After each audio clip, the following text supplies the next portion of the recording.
Tomorrow marks 25 years since an IRA bomb ripped through buildings outside South Quay in the Docklands. There was more than a ton of homemade explosives in a truck that night, and at exactly 7:01 it went off. It claimed 2 lives, injured many others and impacted many more. Tony Sharp was working in one of those buildings when the bomb exploded, and he spoke to our correspondent Simon Harris about that day. I'm just so lucky, and the other people who were in the building that I was in at the time, to have got out alive. If the bomb had exploded maybe 2 or 3 hours earlier, the offices would have been packed. Tony Sharp keeps a scrapbook to remind him of the day he survived an IRA bomb. 25 years ago, he was at work in a 4th-floor office in Docklands. We had the bomb alert at 6 o'clock to say obviously there'd been a threat. We didn't know at the time it was obviously from the IRA. We all went out the back of the building and then were told we can go back in at 6:30 because everything was fine. But it wasn't fine. At 7:01, Semtex explosive hidden in a lorry blew up. I used to sit right at the front of the building overlooking where the bomb obviously exploded at South Quay. And just a few weeks before, I'd actually been split up from the person I used to work with. I think probably because we used to talk too much, basically. And it was because of that I actually moved to the back of the building. And obviously I now know if I was still at the front tidying up my desk, as I was that evening, I probably wouldn't be here because the full force of the blast obviously was felt at the front of the building. Inam Bashir and John Jeffries were in a newsagent's kiosk close to where the lorry was parked. Both men were killed in the explosion. Tony was badly injured. Because I obviously was in quite a bad state, I went straight into an ambulance, into London Hospital, and obviously was operated on for lacerations, cuts, glasses, broken nose in 3 places. Today, South Quay Plaza has changed. The worst of the bombed-out buildings were pulled down. 25 years on, there is one nagging question which Tony has been unable to get answered. Who was it who decided it was safe for him and his colleagues to go back into their building just half an hour before the bomb exploded? Tony has no idea if the all-clear came from the emergency services, his employers, or the security team at his office. Every year, it's something that you never forget. Reactions from a backfire of a car, backfire of a motorbike, a balloon popping, someone shouting behind you. Just that instant reaction is still makes you jump and think, oh, go cold. Tony's mementos include a temporary plaque put up to mark the 10th anniversary of the attack. It was replaced by a permanent one. And there is talk of a memorial garden close to where the bomb went off. Simon Harris, ITV News, Docklands.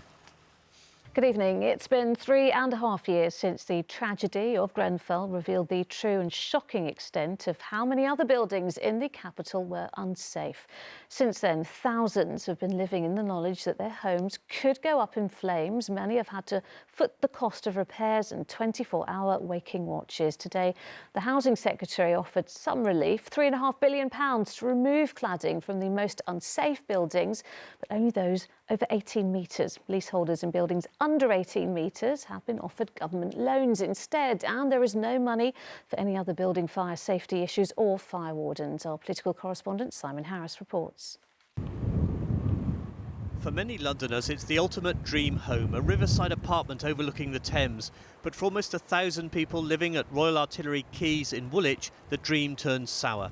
The light-coloured cement render on the outside hides a cladding called expanded polystyrene, and that, say the leaseholders, makes the flats worthless. I bought this lovely, flat that I have in 2014, thinking I'll retire in beautiful surroundings, peaceful.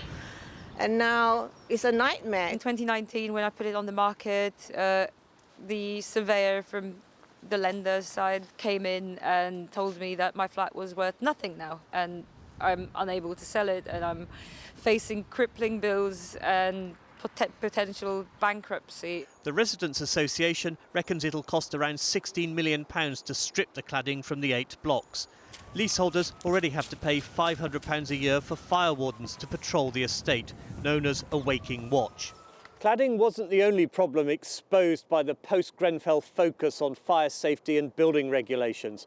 Many blocks, it turns out, have serious flaws with so-called fire breaks, the gap between internal walls. In Parliament, the government announced a further £3.5 billion would be made available to try to end the cladding crisis.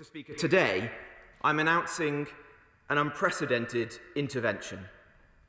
A clear plan to remove unsafe cladding, to provide certainty to leaseholders, to make the industry pay for its faults of the past. In practice, that means the government will fund the removal of unsafe cladding from high-rise buildings above 18 metres tall and offer low-interest loans for cladding to be stripped off smaller buildings.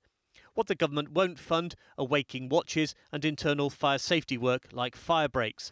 For the residents of Royal Artillery Quays, the announcement didn't go far enough. Robert Jenrick said nothing about the internal works that need to be done, and that is likely to fall on the leaseholders, and also all the costs of all the temporary measures. And while the cladding is remediated, we're still paying for that. Barratt, which built the flats in 2003, said they complied with building regulations at the time, but a spokesman said, "We were sorry to hear of the difficulties facing leaseholders, and we had a constructive meeting with them and fire engineers last week as we work hard to find a solution for them to this complex set of issues." In high-rise homes across London, today's government announcement will be a relief for some leaseholders, but many others are still blighted by the fallout from Grenfell. Simon Harris, ITV News, Woolwich. Next tonight, the number of Londoners getting COVID jabs is showing signs of slowing down. According to the latest NHS figures, more than 45,000 people were vaccinated in a single day last week. But on Monday, it was fewer than 26,000. That's a drop of more than 40%. So why are we lagging behind the rest of the country yet again? Our political correspondent Simon Harris reports.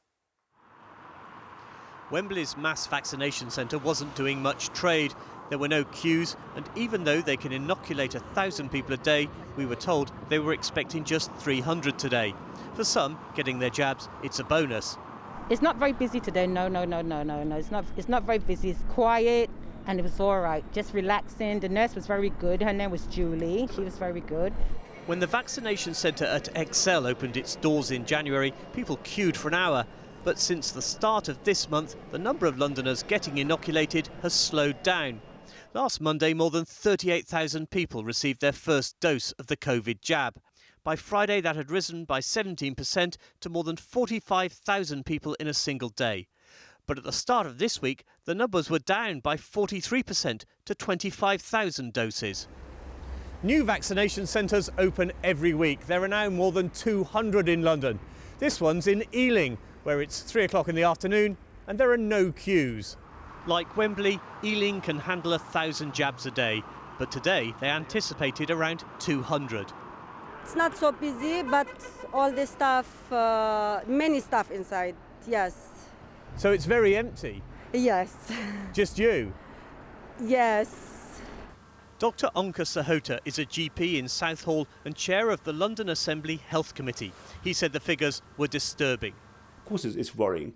You can have all the vaccines in the world you want, but unless we get them into people's arms and we get the population vaccine, 70 to 80% vaccine of the population, we won't get herd immunity. If we want to get normality of life, we owe it to each one of us. For my own safety, for the safety of my family, for the safety of my community, we need to have vaccines up. ITV News asked the NHS why fewer people were being vaccinated. We were told a low figure for Sunday was a delay in recording the numbers, but no explanation was offered for the other days. A spokesperson said more than 1 million jabs have been given in London, meaning the majority of Londoners most at risk are now protected. But new figures also show London is once again lagging behind the rest of the country in the number of vaccines administered. Simon Harris, ITV News.